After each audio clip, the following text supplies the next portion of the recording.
Hey guys, Carlos here from Angler's Lifestyle.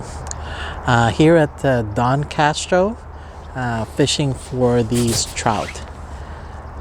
Anyway, Happy New Year, and I'm sure you guys have seen quite a few year in review videos. I thought that I'd approach this new video a little bit different. So instead of reviewing last year's video, I wanted to review a few of the equipment that I've been using that works well for me. Now, this is not a solution for everybody, and I'm sure a lot of you viewers and subscribers out there would say differently, but again, this is only my opinion, and this is what works for me so far.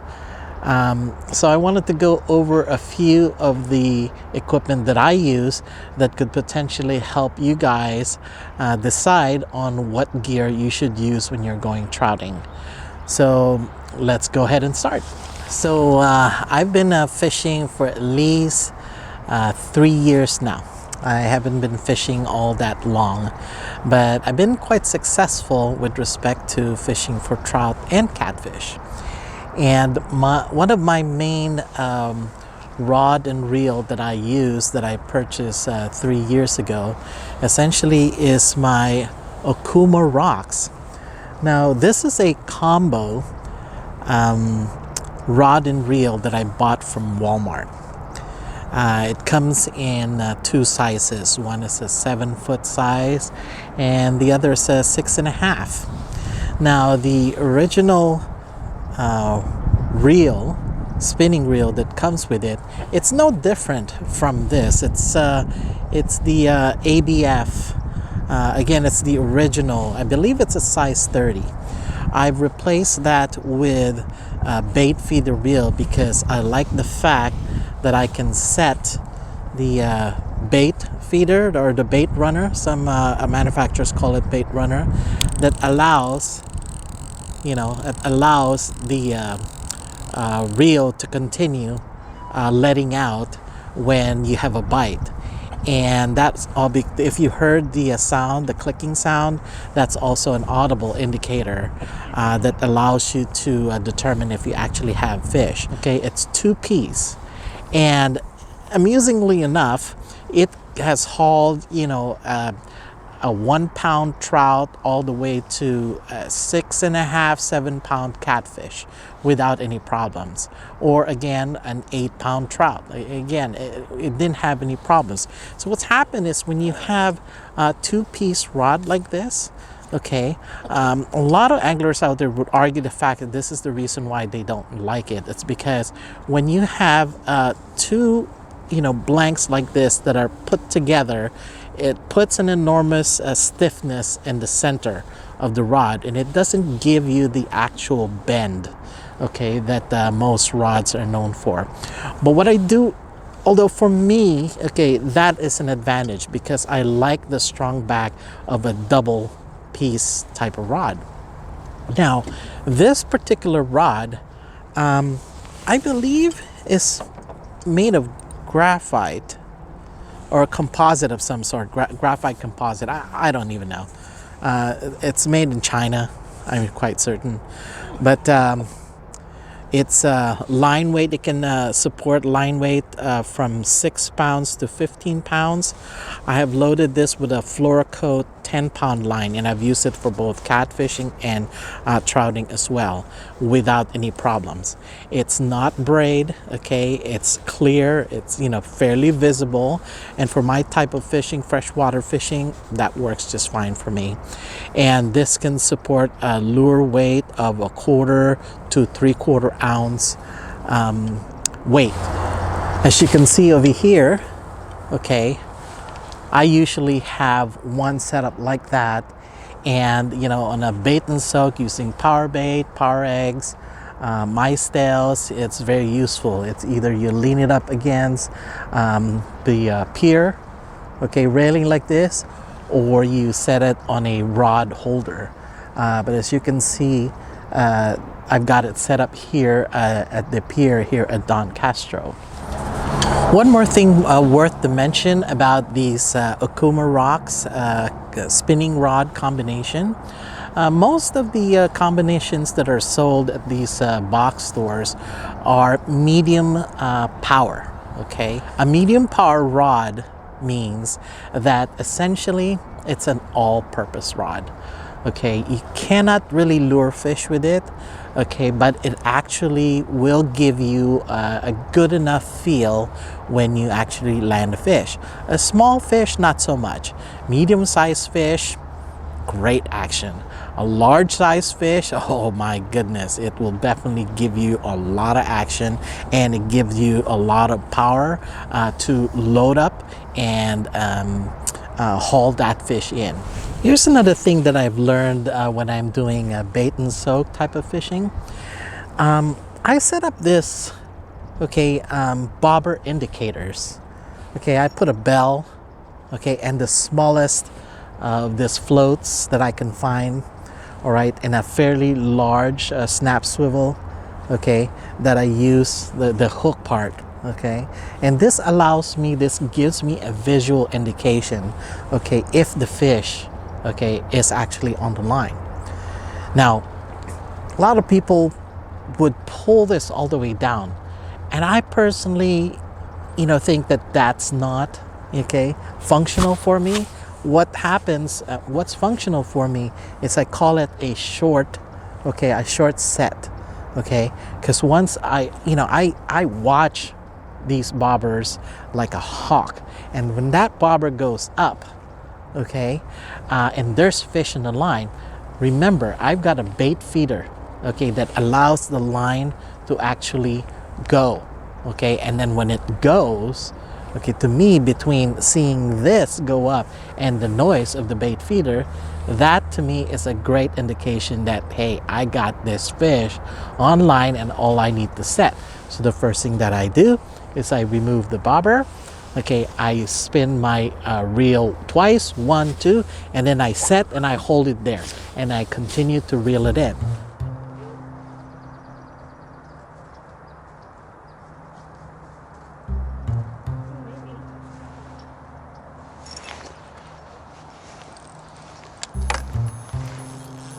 Yep, he's on.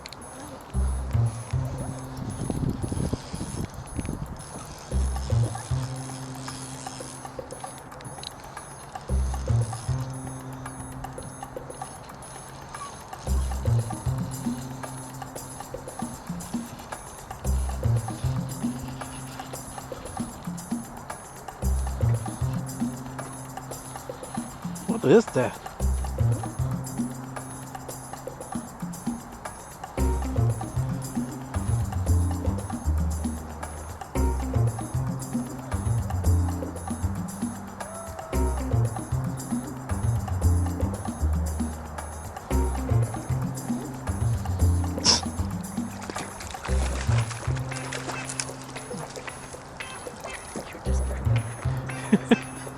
I was just dragging him. Okay, the other indicator that's fairly useful are these bells. Okay, I normally use these bells, okay, when I go catfishing. Now, catfishing with these bells, again, it's perfect because the snapback and the noise that the catfish will do on your rod is actually great because these bells, it's a clear indication. Now, for trout, okay, I normally give, in this type of, using this ultralight rod, and so far both the ultralight rods today hit, we give it enough slack, okay, give the line enough slack in order for, okay, that fish to actually run, okay, and swallow that bait. Because if you've got tension on that line, okay, if that line itself is, fairly tight, okay, all the fish does is strip that power bait or whatever it is, okay, and they never hook up. Just like what happened to me, I never really had a chance to set that hook. Okay, so with the bell like this, to me, okay, it's just audible. The rest, it's just a matter of setting that hook or not. Usually an ultralight rod is used for cast and retrieve type of application. But if you were to use it because it's one of your shorter rods, okay, on a bait and soak type of situation, a bell is fairly useful. Because I have a split shot, okay, at the end where that hook is, putting one of those bobbers doesn't work very well because the bobber is too heavy. All it does is it brings, okay, that bait in, and so again, it's not very useful for our type of application. Go, sit.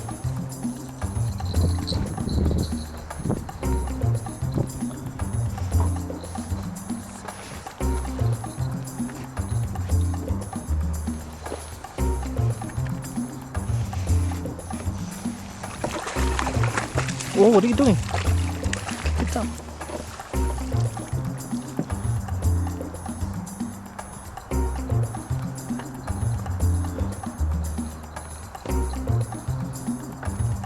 Good size. I was ready. Okay, when we first started fishing, I bought my boys this combination rod and reel from Walmart. And it's called the R2F Performance Series rod and reel combination. There's nothing special about this rod and reel combination, but what I've done fairly recently, about a year ago, I had replaced the reel, okay, with an Okuma Stratus V. Okay, let me tell you the reason why I did that. First of all, the reel is crap.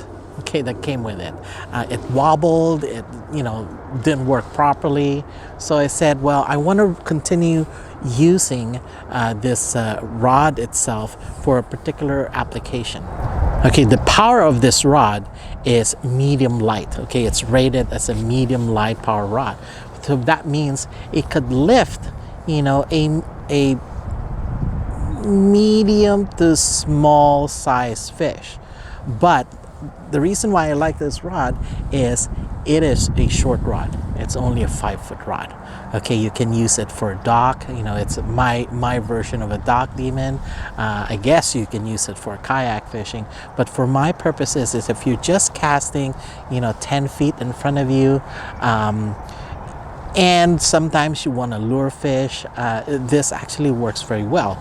The only thing I don't like about this rod, again, it's a combo cheap, no more than 15 bucks when we bought it, are these guides that have these oxide, ceramic oxide inserts in them. But again, these things haven't failed on me. It's one of those things when it's just a rod. They're literally throwaway. But what I've done, as I was saying, that I've replaced the actual reel that came with the rod itself. This is an Okuma Stratus V6. I've loaded up a 3-pound line. Okay, this is the Maxima Ultra Green, and I pre-rigged this with a split shot, a bobber stop, and a number 10 hook. So I use this by dragging bait close to shore, as well as just basic bait and soak type of fishing. The only thing about the bait and soak in this configuration is when you have a large fish on the line, they tend to come off. Let me show you what happened to me a few minutes ago.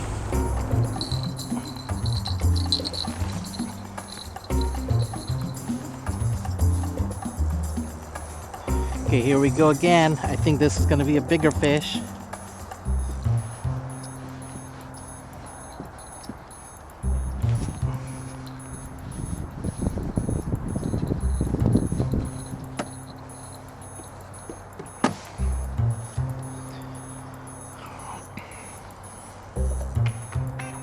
Adjust the drag. Okay. Oh, and it came off. Oh, what happened? Let me show you Janet's catch this morning. Okay, using the same ultralight, same configuration. Okay, but I was netting it. Whew. I guess I haven't been netting for quite some time, but usually we just drag the fish in, but her fish was slightly bigger. So let me show you that catch. Yep.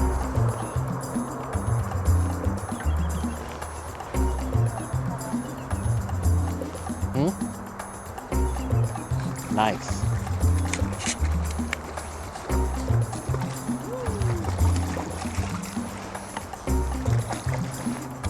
Oy, come on.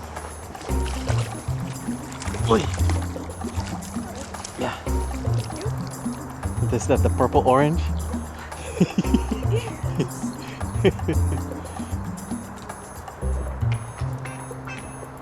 There we go. So that just shows that it's quite important that you have a long rod as well as a short rod. So what I've learned so far after 3 years of fishing is gotta get yourself a long rod and a short rod for those particular applications wherein the long cast isn't working, the fish are all closed, cast them short. When I first started trout fishing, I started out with treble hooks, and I was using a glob of a power bait, and I couldn't figure out how to put like a power eggs against this treble hooks. And so I said there's got to be something easier, so I went ahead and switched to these number 10 mosquito hooks.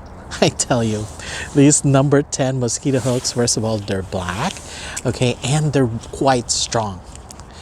These mosquito hooks have landed me, a half-pound trout all the way to like a 7-8 pound catfish, okay, as well as a fairly good size trout, those Mount Lassens. For specific applications, okay, when I'm doing drop shot, for example, I tend to use a number 8 or a number 6 actually. But when I'm floating, okay, my bait up, again, you want to go as light as possible, you want to be as stealthy as possible, so a number 10, okay, owner brand hook is what I only use. I've seen those Gamakatsu number 10s as well, the Mosquito Gamakatsu. Those are expensive, but they're actually very good. They're sharp, okay, they're strong, but again, I can get this owner brand number 10 hook fairly cheaper, and it works 100% all the time. I've never had a hook break on me. The only reason that I would break it is if I'm getting it out of the fish's mouth using my forceps, and my forceps would actually break it. So again, I highly recommend this number 10 mosquito hook, okay, owner brand. So we talked about rods and reels, and we've talked about hooks. Now let's talk about leaders. Okay, again, I've never asked a trout or a catfish before whether they can see our leaders or not, but I'd rather err to what I know and what works for me. So what I usually use is I use this Vanish fluorocarbon 4-pound, okay, as my leader, as well as 6-pound. I tend to pre-make my own leaders, and I store them in these CD, okay, cases, and they're color coded, okay, like this one, red is 12 inch, okay, 12 inch. And usually when I'm going with a short leader, I tend to use the heavier weight fluorocarbon. When I'm going with longer leaders, 24 inch and longer, I go with the 4-pound. But again, I've never asked fish before whether they can see my leader or not, but I'd rather err to the fact that manufacturer says fluorocarbon vanishes in water. Okay, you got your rods, you got your reels, you've got your hooks, you've got your lines, you've got your leaders. Unless you're actually holding on to that rod itself and you're willing to hold it for a fairly long time, when you're soaking bait, you're gonna need one of these, okay? They're not that expensive. In fact, it's probably one of the most purchased items on our website, but these are just rod holders. You stick them on the ground, okay, you shove the end of your rod, and you essentially, depending on the angle, okay, that's how you position your rod, so you can actually see your bobber go up and down. For catfish itself, I tend to keep my rod holder fairly straight, because all I want is that snap to go like this, and the bell will take care of the rest to let me know if there's fish in there. And they're actually pretty good. The other day I saw somebody and all of their rod holders were bent. So I said, why is it bent? He goes, oh yeah, I bend it that way and I angle it that way so that the angle is always perfect. So I'm like, well, couldn't you just shove it this way if you want a particular angle? I can see why. I guess you can shove it in this way and the angle is always perfect. There are piers out there that actually have holes that have been drilled in so people can shove this in there. But anyway, I've used it in a situation when I'm just essentially at shore fishing, and it keeps my rod, in place, and fish never take it into the water. So Janet walks around with these as well, so she can hold on to one of her rod as a spare, and she shoves this on the ground. It's essentially, again, used for what it is, a rod holder. So you got to get one of these, and this works well for me. It's not that expensive. Okay, when you're trout fishing on the shore, and the fish are not really all that big, it's pretty easy to just drag the fish in, okay, and land them without losing them. But when you're fishing on a pier like this, even though it's just a short pier, similarly, if you're fishing in a pier like Quarry Lakes Pier, the ADA Pier, whether you're fishing for trout or you're fishing for catfish, I do recommend that you use one of these landing nets. I had purchased this landing net 3 years ago, and so far it's held up pretty good. I don't remember who makes this brand now, but again, it's not the best. Okay, there are many out there are probably better. If you have a heavier fish, like we landed the 11-pound catfish at Quarry. This thing was bent, fairly heavily on the shaft over here, but instead of lifting it up this way, you tend to pull up the fish this way. But what's useful about this net itself, it's got this what they claim to be a snagless material in order for the hook not to get caught, or the fish's fins, or the catfish's spine, okay, that nasty spine could get caught in here as well. But again, it's a good size net for my type of fishing. And when I put the fish down on the flat surface, it also helps protect that fish from getting injured. It almost is like a carp landing net, those expensive landing net. But this particular landing net collapses, okay, which is in a way was a demise for me the other day. I was fishing with Janet. Let me show you what happened. So he came back for your line, huh? Same one that probably took yours. Oh. No, he's still on. Hold on, okay? Hold on.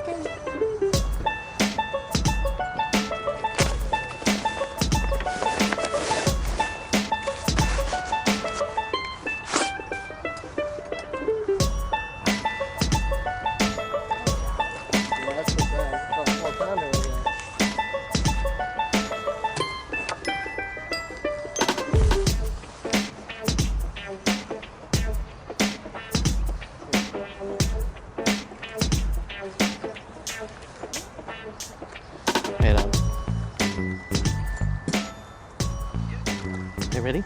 Oh, it came off. It literally took me too long, okay, to get that net assembled. And then when I got it assembled, I don't know what the heck I was doing. I was trying to get one of these hair ties on, okay, but it was, I wanted it on so that my hand wouldn't slip. It was quite cold that morning, and so every time I would grip this without this hair tie on, okay, my hand was slipping down. So by the time I actually got that net down in the water, that fish came off of Janet's line, and again, I felt so bad. Well, the good thing about this landing net is, first of all, okay, it extends. It has like 3 sections, okay, and it's fairly long. So for a guy like me who has a very short reach, it allows me to land that fish.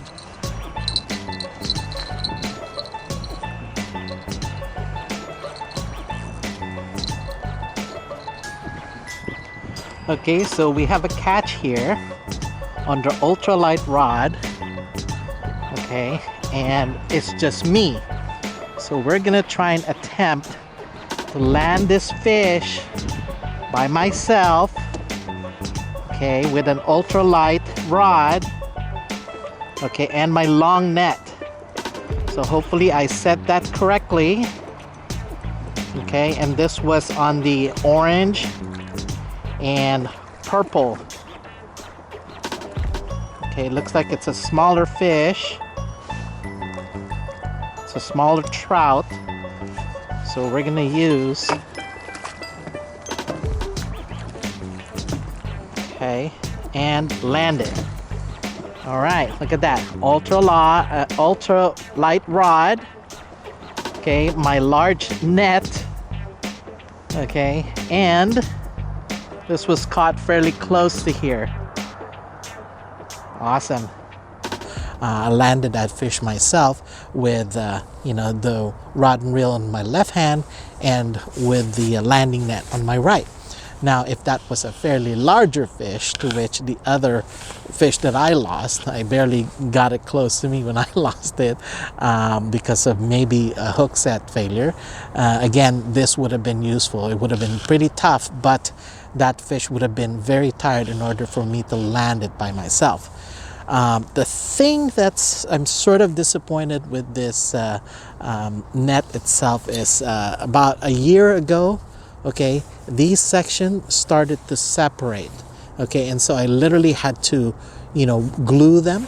All right, see, there's glue here as well as here, okay, and these are telescopic, so I can store this actually in my bag.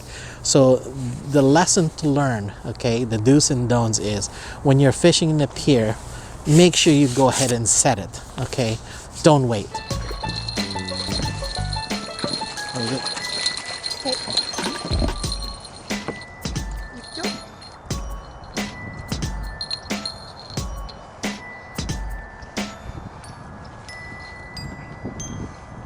Makes it more exciting when you call out.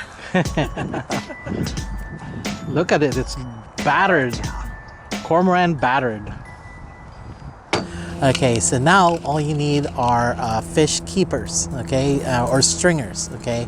There's the traditional stringer, okay, that has a spike in one end and then just a ring on the other, and then you stab it on the ground, you put your fish in the water, okay. Now, and then of course there's these stringers, okay, a lot of people have asked, okay, I like your homemade stringer, and where can we get that and how do you make it? I said, well, first of all, it is not homemade. It's already a pre-made stringer, okay, and I have it available at our website. But essentially, you're right. These are rather cool stringers. It has these. They're almost mini divers stringer. They call them. What it is there's this spring here, and actually, okay, that allows that hook to open up, okay, that you put it on the fish's mouth through the gills or up through this jaw here, okay, and essentially you press this in, okay, and then you put it back there. Actually, the original version, it's a bit more flexible, okay, that allows me to do this in a one-hand operation. But these newer versions, the metal itself is fairly stiff. So it comes with 5, okay. The limit here in California for trouting and catfishing as far as species goes is 5, okay, per day.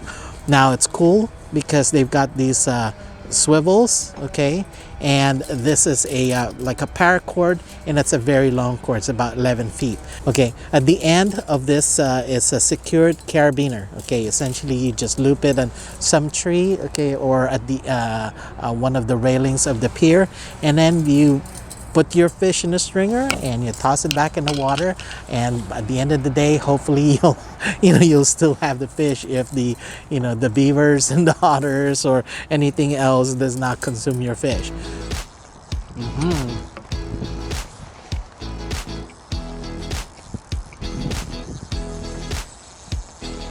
Your drag is Which way you going? Mm-hmm.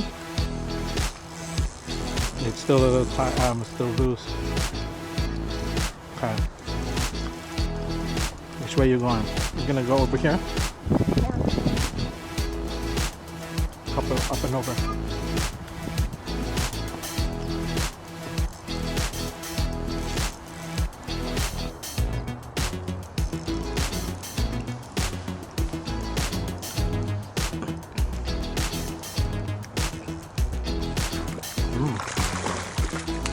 Whoa. Got it? Wait, no. Where's that?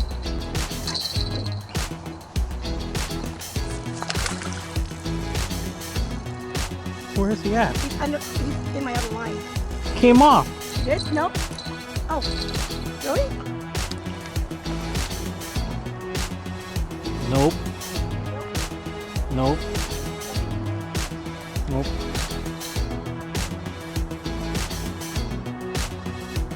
Yep. Oy.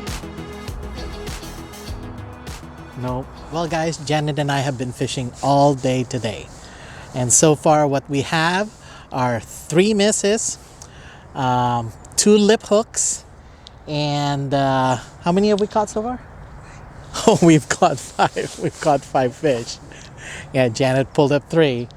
But anyway, so we've been using these shorter and medium light rod as well as the ultralight rod. Again, it's pretty tricky using a split shot and a bobber stop because first of all, the ultralight for these larger lassons, it's harder to set the hook on them. So the couple of those that she pulled up were definitely lip hook, and again, the one that I lost was also lip hook. So the key here really is, what I haven't told you yet, is bait selection. Today we didn't try anything but power bait, but because of the silt here at the Don Castro, what seemed to be working is power bait with glitter. So technically any combination. Oh, we're getting another bite. Look at this. Go. Just set it. Oh my goodness. Oh, I think I missed it. Oh, I missed it. You're telling me. Oh, I missed it. Ah, this is what happens when you're doing a video and shooting at the same time. Oh, I gotta reset this. What I've given you today is essentially a review of gears that I feel has been working for me. For the past 3 years, I've been using the same setup and the same gear, and thus far we've been quite successful. But anyway, so again, we're here at the Don Castro fishing for these trouts, and we've had a great day. What do you think, Janet? That's fun.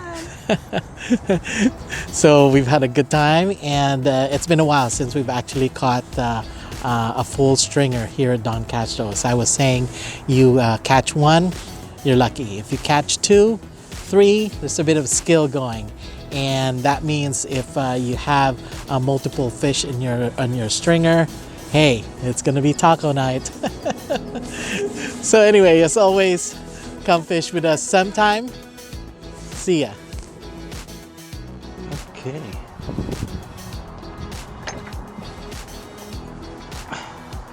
Look at this fish. It's really strong. I like these small trouts.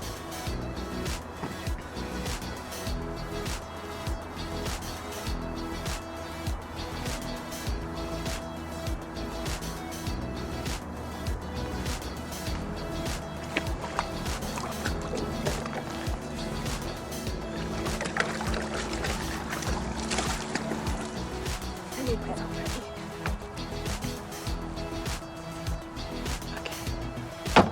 It's right down the lip.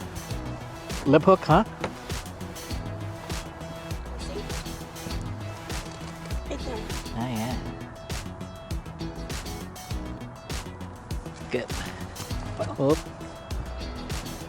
He's going somewhere.